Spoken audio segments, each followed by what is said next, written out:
Okay, I think we're going to get started now.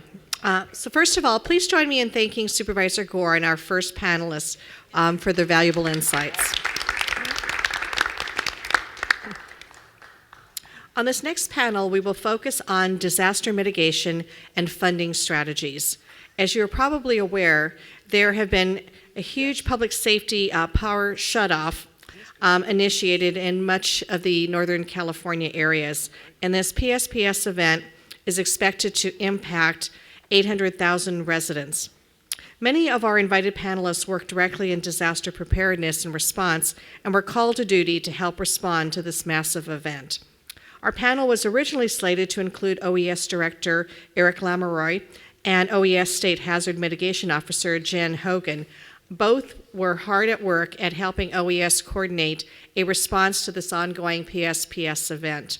However, we do have Colin Vissering of Witt O'Brien's Disaster Management Consulting available to join us today, and will be giving a presentation on funding and mitigation in just a few minutes. We also are joined by Cara Martinson from CSAC. Funding is critical in executing the plans and strategies that our first panel discussed. Funding is important for all phases of disaster preparedness, response, and recovery. Counties need resources to adequately identify and mitigate risk, just as much as we need resources to recover from disasters. In fact, investment up front on these issues can significantly improve outcomes in future disasters. Counties must be proactive in building community resiliency. Funding options for mitigation and resiliency can be complex and take serious effort. We must rely on our networks and work together in order to successfully pursue and secure these funds. With that said, Colin will provide insight about accessing funds before, during, and after disaster strikes. Colin Vissering is Managing Director of Preparedness, Hazard Mitigation, and Resilience at Witt O'Brien's Crisis and Emergency Management Consulting firm. Witt O'Brien's is a global leader in crisis and emergency management. Mr. Vissering has more than 25 years of experience in disaster recovery programs, working to support hazard mitigation program implementation at virtually every level of government. So thank you for joining us, Colin and Cara, and let's get started.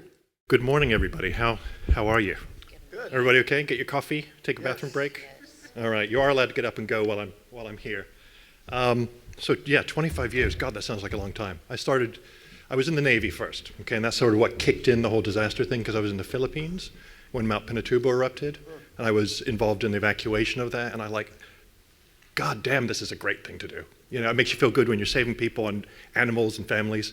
And I came back, went back to grad school, got out of the Navy, because my wife got me kicked out. Well, she wouldn't join the Officers' Wives Club, so it got me kicked out. So I went to grad school at University of Maryland in urban planning, which is a pretty cool background. Halfway through, I was like, I should get a real job, because I was selling shoes at Nordstrom. So I said, let me send some resumes out. And FEMA called me, like a day after I sent the resume. They said, can you come in Monday? I said, sure. What time's the interview? They said, no, start Monday. And that was like 1993. So I've been doing this since 1993, and I love it. And most of the people, actually, the one person you haven't met yet is Mark Mischak, and he's been doing it about as long as I have. He was a deputy director at FEMA. He's run huge disaster programs across the country. Cerro Grande was probably the largest fire disaster you've run. He was one of the guys on the team I was on in New York City. Billions of recovery dollars for Sandy recovery. So he's quite a resource. Matt Herlucker, you've chatted with, and you'll hear lots. He never shuts up, so you'll hear him all through today. So if you just take the microphone away, please do not give it to him, okay? And then Dana, you've met as well. She's really, since she's only a few months on board, but she's had a huge impact, and she's really tying us into associations like this, and it's fantastic to be here and to develop these relationships. So mitigation and resiliency, kind of the same thing. When I started in mitigation in the early 90s, the Hazard Mitigation Grant Program, HMGP, had just barely started. And we were really only doing like culvert upgrades. You know, you had a little bit of flooding.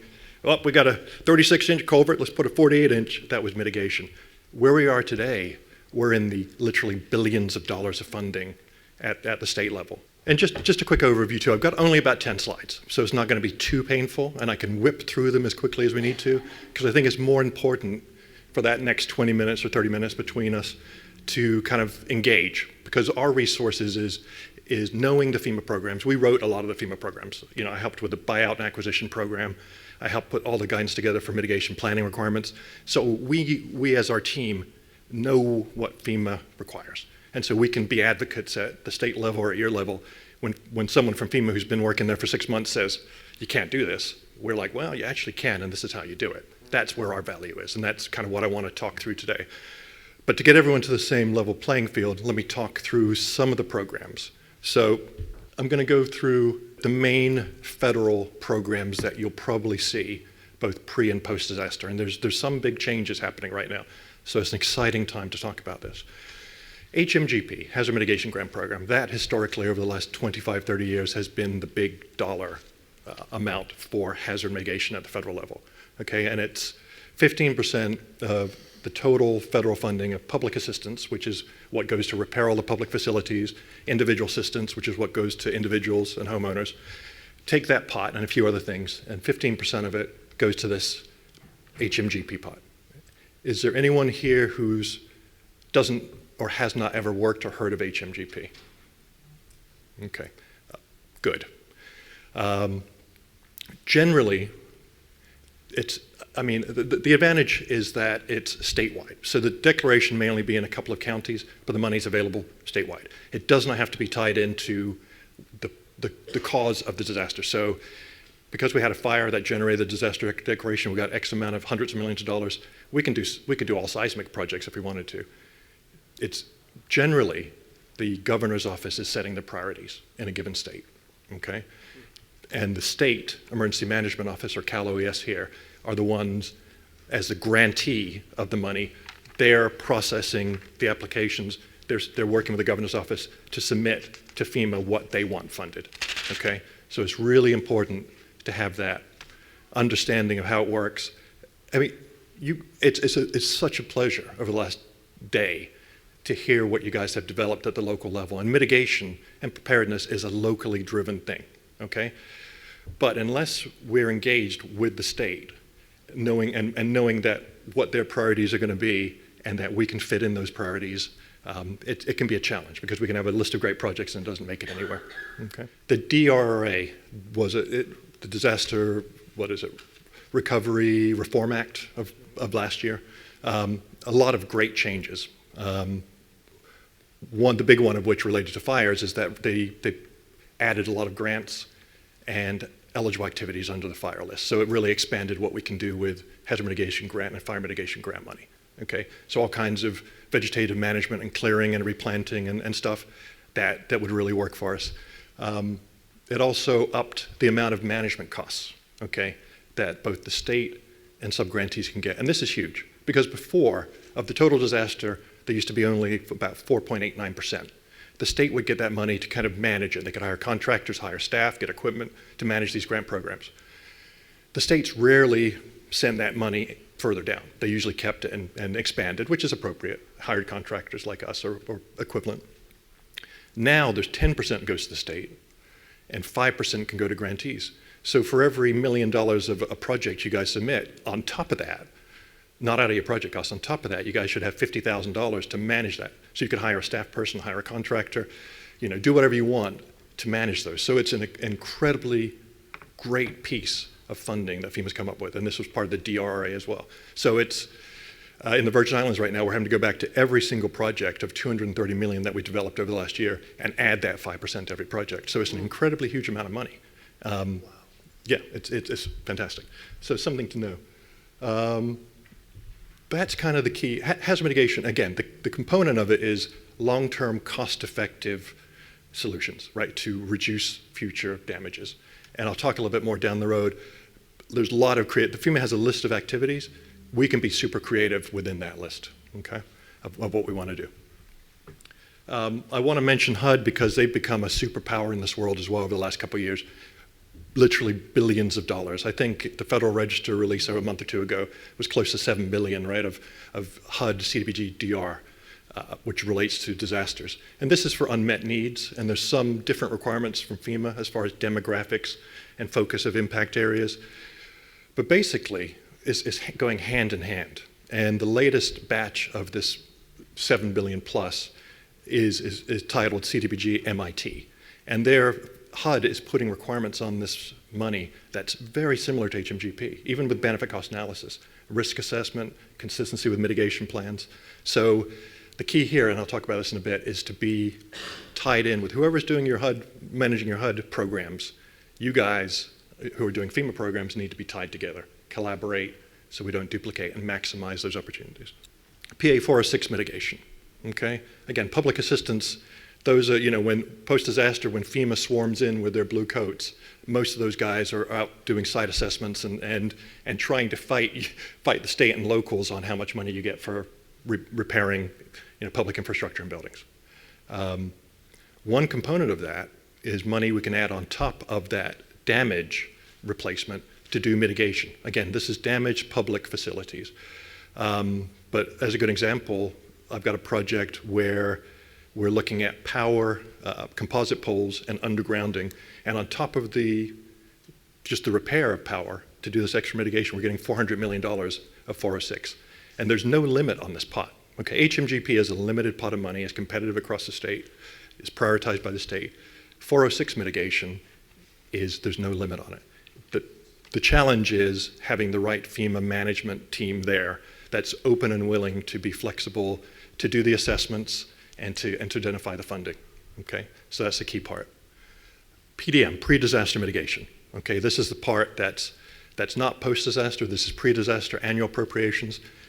Very critical. If you don't get anything else out of what I'm talking about, right now, there's $250 million nationwide available for PDM, okay? The application cycle is basically from September 30 to the end of January. I'd have to check with what California, every state can set their own internal deadline if the state may want the application sooner, but there's a nationally competitive program, okay? Fire, earthquake, flood, any kind of project you want. Every state gets a certain amount set aside, and $500,000-600,000 or so, but beyond that, it goes to a national review panel at FEMA for this. So we've got a 3-month window. Now's the time you should be looking at anything that you don't think FEMA's going to cover in HMGP, look at PDM, okay? Which leads to the other big thing, which you probably heard, hopefully by now, BRIC, okay? Building Resilient Infrastructure in Communities. This is a follow-on to PDM. It's going to be annually funded, up to 6% of the disaster relief fund, which is that big pot of money Congress puts in for disasters that you hear them funding and pulling some money out of the wall for the wall and stuff like that. But it's a big pot. What they said was 2 years ago when we had all those hurricanes, the 6% would have been $2 or $3 billion. So we're going from potentially 250 million, which is a nice size nationally, gives every state a little bit of money, to potentially billions of dollars. Mm-hmm. So now's the time, again, to think of how do we get in shape for that, okay?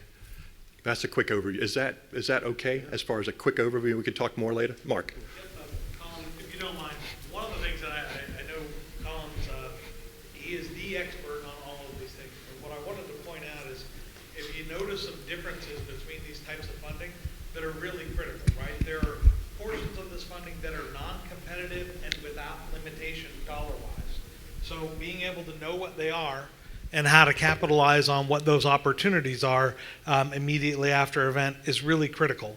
But if you look at even the pre-disaster mitigation portion, nationally, one of the things that members of Congress and the Transportation Infrastructure Committee and others who oversee and fund activities of FEMA and HUD and others, they've recognized that putting money into communities where there are known and quantifiable risks prior to an event happening saves national taxpayers at a ratio of 1 to 6. Every $1 they put into pre-disaster mitigation, if it's done correctly, yields $6 of federal tax, savings, right, for what that, result in reduction of damage and impact is.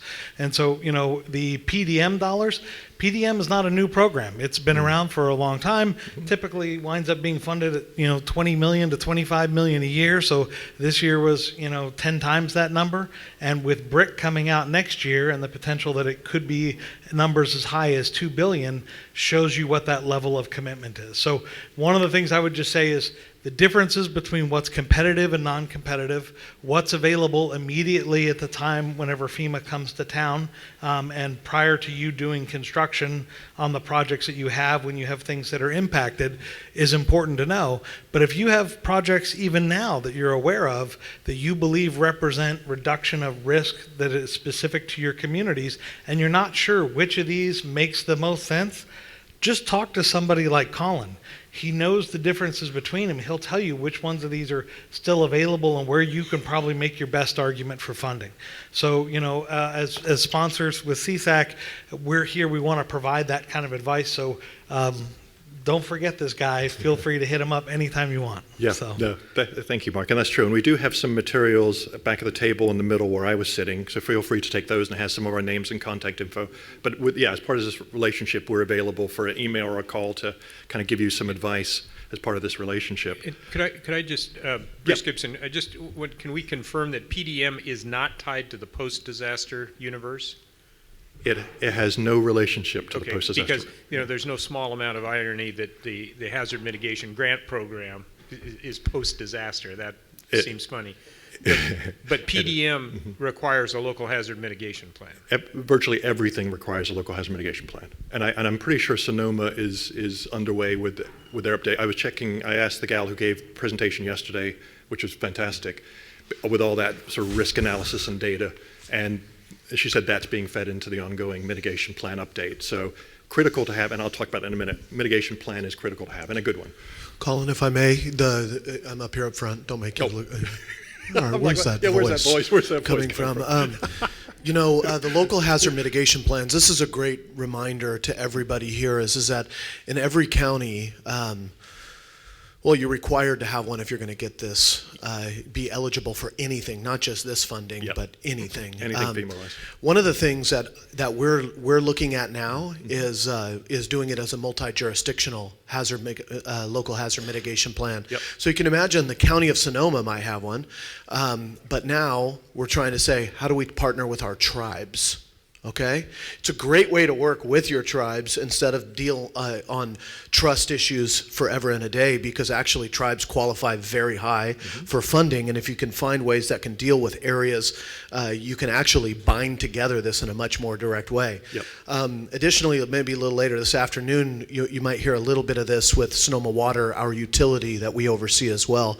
But from our understanding, they've been one of the most successful pre-disaster mitigation grantees.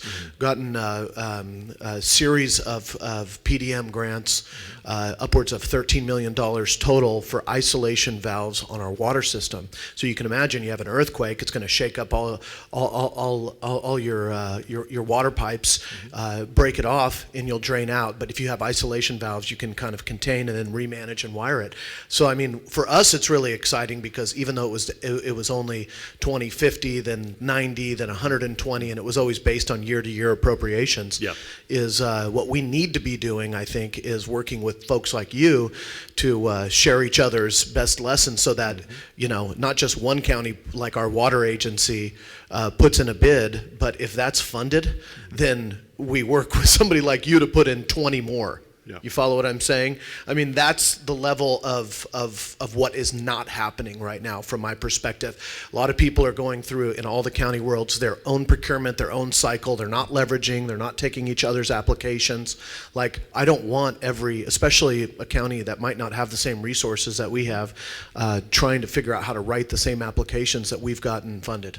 So. Thanks. Okay, thank you. Yeah, excellent point. And you can do those mitigation plans at whatever level you want. You could do Central California, you could do to the microcosm of a university. So it's whatever makes sense, but the bigger the better for collaboration.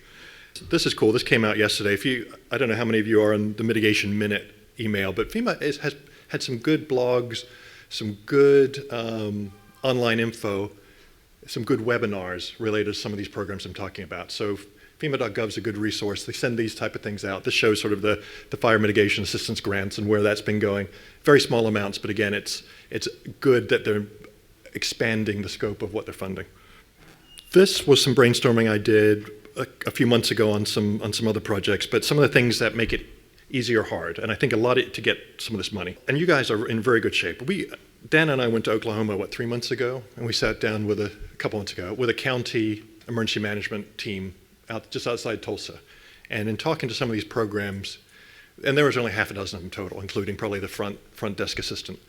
And they just looked at us blankly with most of these things we talked about. And it had been months and months since the disaster. They hadn't spoken with anyone at FEMA. They didn't have anyone who could do a grant. You guys are miles ahead. So some of these things you're doing already, and it's kind of whip it through as a reminder of things that will make the money go faster from my point of view, trying to help you. The political framework, complexity of decision making. Some places, I won't mention it, New York, New Orleans, you've got conflict between these major cities, emergency management and politics, and the state, right? And the communications, the prioritizations, you're working at each other. The better you are working up the chain of command to the state, the better off you'll be in getting projects funded. That's just the fact of it. Have a good relationship with the governor's office, and make sure that the priorities they're making tie in with the priorities you guys have. Funding amount available is never enough. I'm not even going to say anything about that. So, you guys prioritize. You guys know what the priorities are. Focus that, so that when we put the application in, what we're getting funded is good. There's never enough money, no matter what we try to say, no matter what that brick goes up to be. Fiscal limitations. Do you guys, if you guys actually get the grant, do you have the money for the match, for example? Do you have the money to staff the project, to implement it? I can't tell you how many brilliant projects I've sat down with the communities and put together for the most amazing choral restorations and cinema safe rooms from the 1800s to make them seismically and safe for hurricanes. And we sit down and say, here's your $12 million, and your match is all set. And they're like, well, how do we start? Are you going to give us some money? And we're like, no, everything from FEMA is reimbursement. So it's a matter of, do they have the seed money even to get things going? So it's something to think about. We can be brilliant here, get the money, and then there's no way to then implement it, okay? I don't know, what's the match here for? Does the state help with match with you guys at all for these mitigation projects? Or do you have to come up with the 25% yourself? We have not asked the state to match. We just took a certain section of our general fund reserve and moved it over into the 25% match. We're going after, we're pretty sure we're on track for $38 million in HMGP programs. Okay. So that comes back to that point so we have to set aside a quarter of that, right? So there's $8 million out of our general fund reserve. But, we're all getting to the point where we're asking questions around the state, or in our individual counties of, well, if I need to make this kind of infrastructure investment, why am I leaving it in my general fund reserve? I know it's important for my credit rating, but if this keeps happening and counties are holding their general fund reserves instead of investing in their vital infrastructure is what I guess my point is. Right, yes, yeah, you have to do that. The one, okay.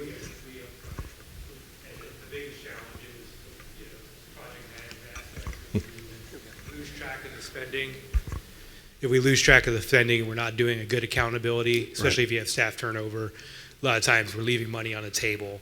And so it's a process I think we need to relook at and say, get better buy-in, because it kind of whittles away, and then the local jurisdiction ends up holding a bigger percentage sometimes than we anticipated. Right. So.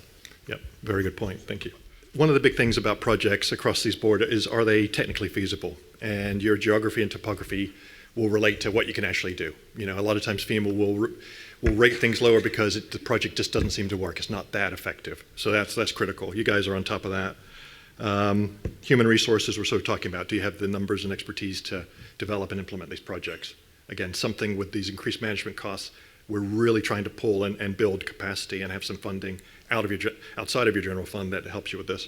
And then, the cultural and social issues. Are these projects that you guys want to do, are they acceptable? A good example is acquisitions. And we don't do a lot of buyouts in the floodplains here necessarily. It's more limited.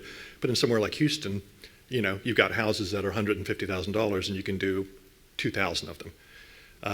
Other places, houses $1 million or $2 million, and it's just not going to work. And do you want to lose your tax base? Because you're generally going to give someone a check, demolish a house, and off they go. So the acceptability of what you want to do is at your political level very important. Again, some other thoughts, and these are strategies. make your mitigation planning count. I think you guys are on top of your mitigation planning. A lot of places just do a mitigation plan because you got to have it to get any FEMA money. So they bring someone in, a few $1,000s, knock it out, and put it on the shelf. It doesn't help you at all. I mean, it helps you get PA money, but it doesn't help you develop any projects or get them funded. PA is, for people who don't know, Oh, public assistance money. Okay, so that's, again, post-disaster. all disaster money. Yeah, it helps you get it. Conduct thorough risk and vulnerability assessments and have a pre-disaster recovery plan. I'm going to talk about that in more depth here. Colin? Yeah. Hi. Hey. I just wanted to say on the hazard mitigation plan in Butte County, we are actually working now with our entire school district and including our school district in our the Butte County Office of Ed. And I don't know if other counties are doing that, but I would suggest doing that because if you do have a widespread disaster or lose 9 schools as we did, Yep. they definitely have to be in that plan. And kind of going to James' point on working across jurisdictions, we're finding the more jurisdictions you can add in, we're working with our reclamation districts now, our flood control districts, the cities, I mean, basically any special district, Yep. we're naming them in our mitigation plan so that they're in there. Absolutely right. The more inclusive you can be with any facility or component or organization within your jurisdiction, the better it is. The more, more granular it is and more inclusive. Okay, talking more about that, it should be a living working document. As I said, don't just complete a box. Incorporate your latest risk assessment data, history of damages, priorities, come up with a real project list. So if you've done a good plan, you've got priorities, and when that disaster strikes, or when you want to do your PDM applications, you can pull the projects from it. You're not starting from scratch.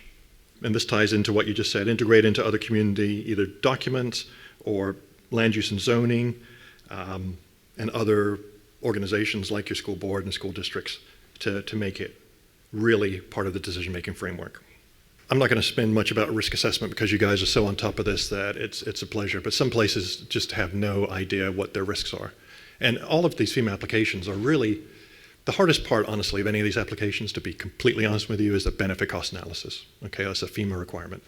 And they've got a module and you have to follow it and you've got to collect data to do it. And the best way to collect data is through these risk assessments, okay, because it kind of feeds in what the hazards are, it quantifies them, it qualifies them, it gives you some threshold, and there's other measures and data where you can do that, but it feeds into BCAs, okay, the benefit cost analysis, and it makes our life so much easier. And in developing projects. Yesterday's assessment and discussion, showed you corridors of where those fires struck historically. So at one level you can say, here's a one level of priority for us, is that mapping. So risk assessments are important. Know what's driving you. And BRIC really focuses a lot heavily on risk assessment, vulnerability assessment, in looking at prioritization, and in the infrastructure and lifelines. Okay, you'll see a lot more of that language. There's no regulations yet for BRIC. It's still being developed. It's getting a lot of public input. There's opportunities for public input, but it's going to tie into lifelines, infrastructure, lifelines, all the critical things, the hospitals and schools and power distribution, all those type of things that we're looking at, sort of a sector-based issue. So think about those things, and vulnerability assessments will help you with that. Preparedness. Matt's probably a bigger proponent of preparedness and expert than I am, but preparedness, you think there's a few things. There's training and exercises, and there's planning. On the preparedness side, the planning is what I want to focus on here to help you with getting money. And one thing that we're looking at that I've seen effectively done is the pre-disaster recovery planning. So you said you can't maintain a shop of 15 emergency managers, right? You know that in normal non-disaster times you're going to be running this kind of shop. Post-disaster times, all levels of government are going to change. And these pre-disaster recovery plans lay that out for you, so that when something happens, and obviously the immediate response stuff is first responders are very local, and then as things go on, the state and feds get involved, but you're going to be changing your organization. So have a plan in place, and also the financial aspect of things. Okay, this can lay out the biggest thing about FEMA. I mean, basically what's FEMA doing? They're writing checks, right? There's a bunch of guys going out there, almost like insurance guys, writing damage assessments and reviewing what you submit, and they're going to write you a check. So if you know how to document and submit all your financial materials, it makes maximizing your funding from FEMA, both on the public assistance side for damage and on the mitigation side, so much easier. And that's the kind of thing we'll go through in a recovery plan you should have in place. Colin, as an example of that, I think, Brent, you know this more than anybody, but it was fascinating to meet after our fires with Napa, where they had so much, what is called clawback, coming after their earthquake event, so much public assistance money that had been put to try and help the recovery.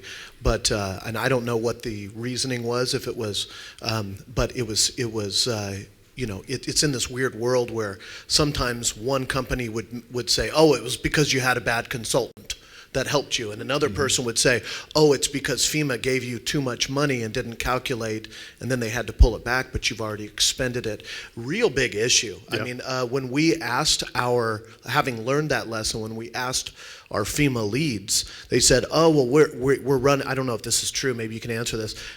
Well, we're doing it different now. So we're working to do as much auditing on the front end to let you know and work hand in glove so you know what to apply for.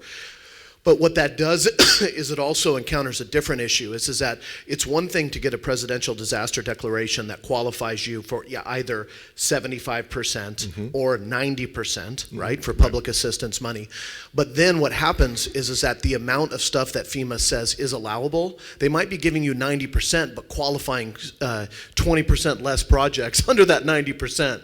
And a lot of that is why we have to stay active from a lobbying standpoint, is because some of that stuff that's not legislative. It's just internal workings and statutes. Policy. And a group like you will oftentimes go and work with a county like us and go and file appeals. And those appeals can take years of battles back and forth, administrative judges and courts. It's just in general. Absolutely right. And we do work with, if we're on a disaster working for state, generally at the state level, sometimes local level, we'll push back. FEMA changes a lot. And to give them credit, they're generally trying to do things better. Usually there's a reason for their change. But on one disaster in 2 years, they can change policy 3 or 4 times. And if you're not on top of it, you can do things incorrectly. And yes. The biggest thing that this centers around is one of the biggest problems that the Department of Homeland Security Office of Inspector General finds after a disaster is jurisdictions are not following proper procurement. Now, that's a complicated issue across the country because so many states have different procurement profiles and requirements that are not as robust as the federal government's. California's procurement processes and laws are a little bit more robust, much closer to the federal standard. But what is encouraging from the OIG standpoint is that they're doing more pre-event or maybe post-impact assessments of your procurement policies and your financial posture in that context to try and help you avoid those kinds of problems in advance. Now, years ago, it was the Department of Finance in California did pre-disaster assessments like that. And I think, James, that's something that you might want to make as a consideration to go back to the Department of Finance and see if you could resurrect that kind of a profile, because that could be particularly helpful for jurisdictions to try and get in front of this issue, because not only are clawbacks frustrating, but good projects that ought to be eligible, it's just faster to get that money on the street if you've got a straight glide path. And trying to even out some of these bumps that, if somebody was helping you deal with an appeal and you got those monies ultimately obligated, just a significant delay that just continues to slow your recovery. Right. Thank you. One of the things that is important, besides understanding all the main reasons why money gets clawed back, and then taking steps to be prepared to deal with that and not make those kind of mistakes. Whenever the issue comes up about appeals, so one of the things that Colin mentioned is the FEMA people are indeed your partners, and they do want to help. And so even if you wind up with somebody who comes out and they've only got that 6 months of experience that Colin might have mentioned, because that might be very true, they may agree with you that something needs to be done, and they may believe that those costs need to be approved. And then later that gets reviewed by somebody who finds a reason that they don't think that should be done. However, one of the things I would say about the Stafford Act in general and the parameters that FEMA operates under, at least from the law and from the regulation, is it's really wide and it's actually very flexible. And so one of the reasons that you get there are usually procedural reasons why somebody says you weren't entitled to that money, or in some cases, policy-related reasons. Those things actually can be changed with one signature if you get to the right person at FEMA. And so, one of the things I would just encourage you, because I heard it in the communities that were talking yesterday and the block captains and what James had talked about, was whenever they found something that, was a law that was on the books related to particular properties and they wouldn't be able to rebuild, what do? They said, it's a rule that doesn't make sense. We need to actually change that. And it might have been a more difficult process. That same thing can happen with FEMA and can happen with HUD. They are a flexible organization. And if you can show them how this is something they should be doing and that they should be helping you, they will change their process and they may actually change their policy. We've had quite a number of successes in doing that, and a number of firsts achieved in partnership with FEMA and the communities we work with. So if something doesn't make sense to you, don't just accept it. Consider the appeal option. I know our rate on getting appeals approved is about 85%, which is pretty good. But the reality is what's even better is finding something that needs to be changed in the policy, because it makes that type of assistance or that wider interpretation of assistance available to all the communities that are affected. So, don't be afraid to raise those things. You actually have a bigger voice in this than what you might believe while you're going through the process. Okay. Thanks, Colin. Okay, thank you. I've got 3 more ideas and I'm done, so about 1 more minute. Just three thoughts, okay, to leave you with. One, get creative. There's advanced assistance under HMGP, under the Hazard Mitigation Grant Program, up to $10 million per disaster. It doesn't often get spent, but it can go straight to you guys at the sub-grantee level for coming up with an application, okay? There's no environmental review or BCA required, so we can whip that money out quick. And recently, I've had a couple projects go through, for example, a watershed, we looked at 9 watersheds to look at coordinated flood management projects. One project went to a state IT agency to look at their communications pre- and post-disaster, harden their systems.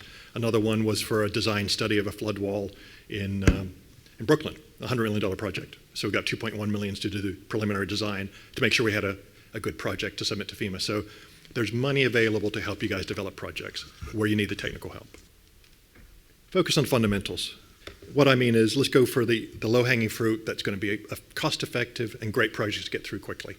You guys probably, and I think you're going to talk about your priorities. You have your priorities right now. Let's make it easy. Submit those that are going to get funded, and collaborate. You guys are doing this already without any problems, but the more you collaborate across programs, local and state and federal, the better off you're going to be. Okay, not a problem there. You guys are well ahead. Round of applause for Colin and our friends from Witt O'Brien. I think Cara's going to jump in here. As we go into this, I just want to stress one thing, which is something that we've all been talking about. The reason that this is so important is because this is the trend line, right? If you go from the programmatic perspective and look out, and some of the work that we've done with not only Colin and others, but others through the NACO Resilient Counties effort, and I testified for the DRRA and the implementation and all these other things. What you're seeing is that just about everybody in the federal government is realizing that they cannot pass $250 billion in supplemental appropriations and print money every year. They have the studies before them that show it's a 6-to-1 return on investment. So the push has been towards this program that he talked about, not having after the fact mitigation, but before the fact mitigation. But if you can think about that, if for many of us who spend time in this space, is what that means is you're going to have less money on the back end. They're going to start to fund the front end programs, and that means that there's going to be more scrutiny on those accounting and what's eligible. There's also going to be even a discussion, once again, that's been come up a couple times over the last 20 years, which is counties having disaster deductibles. Right? So imagine you would have to say, well, here's my deductible out of my general fund, just like you would with an insurance policy. I got to put the first $10 million down before I can get my public assistance money, something viscerally fought by NACO and others. But the trend line is moving in this direction. A third of the counties in the entire United States had a federal disaster declaration within the past 4 years. Right? So that's more than 1,000 counties. So just for everybody to know, I mean, that's why this is so relevant and important now, is because The reason the zeros are extending out onto the pre-disaster mitigation program is because you can see that everybody's moving towards it. So it's a right place for us to be focused and getting it done.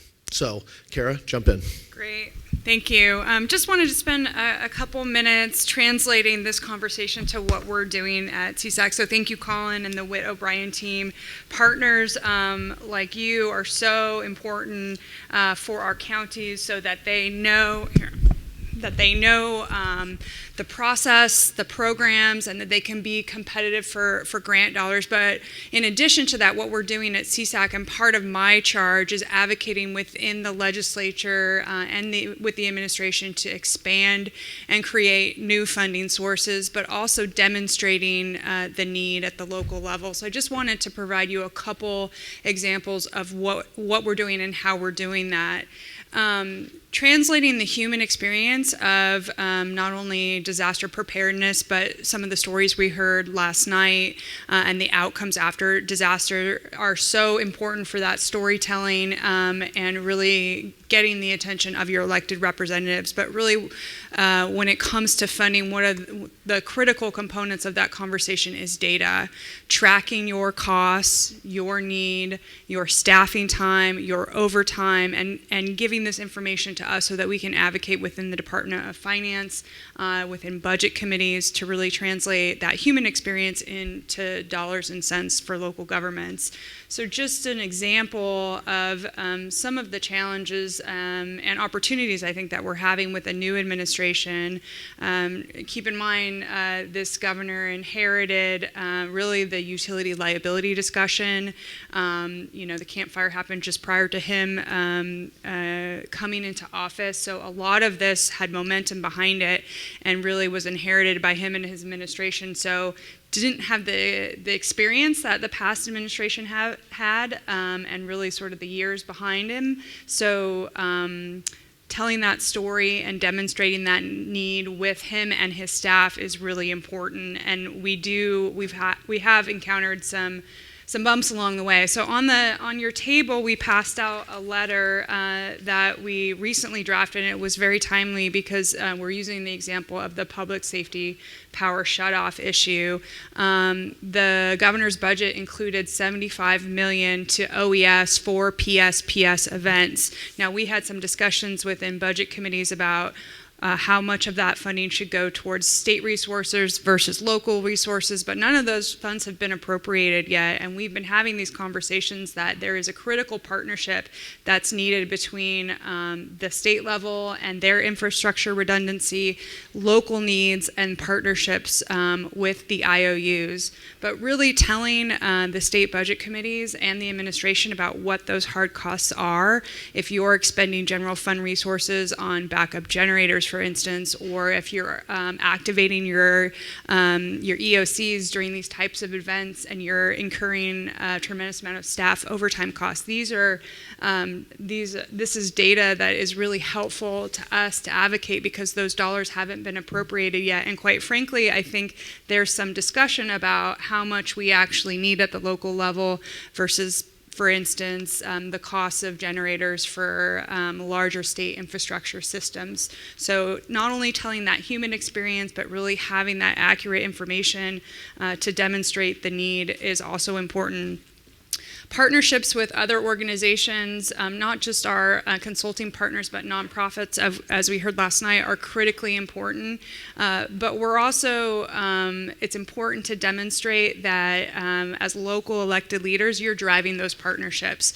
The state budget also appropriated mid-year $50 million to nonprofit organizations, community-based organizations, to manage community outreach campaigns. And we were a little perplexed by this and quite frustrated, frankly, because we are driving those conversations. Yes, we have partnerships that are critically important, but those resources weren't dedicated towards us. And had we been able, I think, to get out in front of this administration and really had an opportunity to tell that story that we heard last night and that I'm sure there are others across the state, we might be able to change that conversation moving forward. So this is just a plug to all of you that are here. Obviously, obviously very engaged in these issues, to communicate with us. We hold these events really to enable you to learn from one another, but we're also here learning from you and need to translate your story and your data up to the state level so that we can expand those resources available to you and also really demonstrate the need at the local level. So I just wanted to kind of make that pitch for CSAC. Hey, Cara, something you said I thought was really important. You talked about, the costs and knowing what portion was going to be, towards the state and what was going to be at the local or the county levels. Something I saw occur earlier this year in Texas, they passed 2 pieces of disaster legislation where the state said, we want to prescribe in advance what the portion is the state will pay of cost share and what will be translated to, local government or to county government.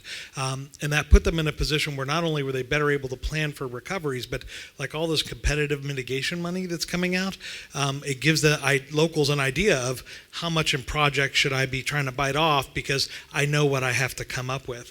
Is that something that's on your agenda to work with the state to see if maybe lawmakers can help make that clarification for California? Yeah, it's definitely clarity up front is critically important, but as we expand these resources and create new programs, really we're trying to advocate for as many resources geared towards local governments as possible. But yes, if there is going to be a breakdown between state versus local funding or nonprofits, knowing that ahead of time and including that in budget control language is extremely important so we know what the playing field looks like.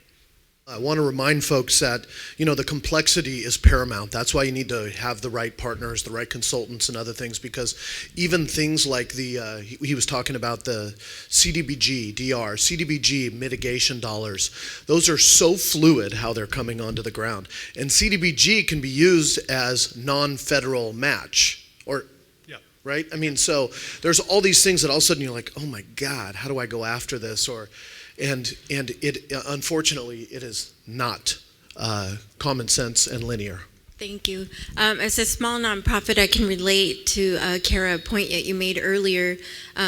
We saw some funding come through, and we found out relatively, I thought soon, but once I looked at it, there was literally within days that it got awarded, and it was kind of a strange thing where it felt like the channels had already been preset.